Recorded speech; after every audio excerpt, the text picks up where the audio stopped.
mental health challenges. Does anybody want to venture some other thoughts or assumptions as to what is causing this increase right now? Come on, I know you guys have a lot of opinions on this. I mean, this is kind of going back to the initial question, another barrier, and I think also, I think relates to this media question, but I think that, there's, this focus on, individuals, really, creating their own mental health, and I think that kind of, takes away, attention from, creating communities that are also, very, focused on caring for each other, and, I don't know, it kind of goes, pushes against, self-care in terms of, creating optimal mental health, but, how can we create communities that are mentally healthy, and create, environments so that people can, achieve their optimal mental health, rather than just, access, care when they're in crisis or when they need it. Great. Anybody else? I think it's also certain indirect things, not only social media, but things like economic crisis, the pressure of teenagers getting into college, the pressure of parents of paying for education, certain things like that. It's a lot more difficult. Absolutely. Anybody else? Who'll be next? Just the diversity in our country and how that's now becoming more prevalent to all of us, just realizing that we are all very different and unique and coming from different cultures who also don't understand mental health or they don't talk about it, that sort of thing. That's one of the factors, definitely, for sure. Great. Amanda?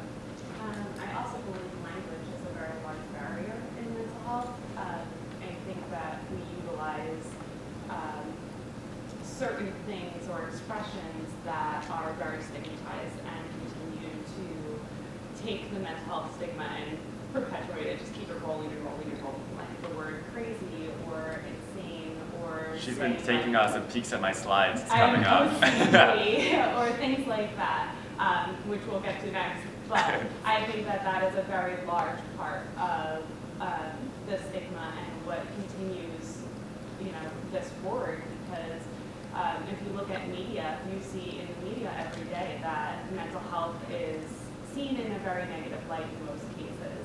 And they utilize words such as crazy or insane or institution or things like that that really put people that are in the mental health category in a very small box. So that is one thing that I believe is a very large barrier is language in itself. So I just asked a bunch of questions. Most of them don't have answers. I just wanted to be provocative because all of you are obviously very passionate about mental health. You're all going to go out in the field. You're all going to, A, people will ask you these questions, and B, you should be asking yourself these questions. These are questions I ask myself every day. They're big, important questions. And you don't need to have the right answer because, as I said, for a lot of them, there are no right answers, but you need to be prepared for them, and they should be on your mind. So, take some, after this meeting, during lunch or later at night, take some time to think to yourself, what are the answers to some of these questions? Is there a crisis? Yes, no. If you think it is, great. If you think there's not, great. But make sure you can back it up. You chose the stats route. Some people choose their personal narratives. Some people choose other things. But make sure you're able to back it up. There are some answers to these questions, though. For example, in relation to access, the biggest barrier to people getting access is actually their own ability to understand their own diagnosis and what they need. That is the biggest barrier. Stigma is also a barrier, but it's about number 4, 5, or 6. So we got to be tackling stigma. We got to be tackling all these barriers. But once again, it's important to know that there are other barriers out there. We need to be focusing on them, and we need to be sharing it. Stigma is the buzzword. Stigma is incredibly important, but it's not the only thing. See what I have, guys.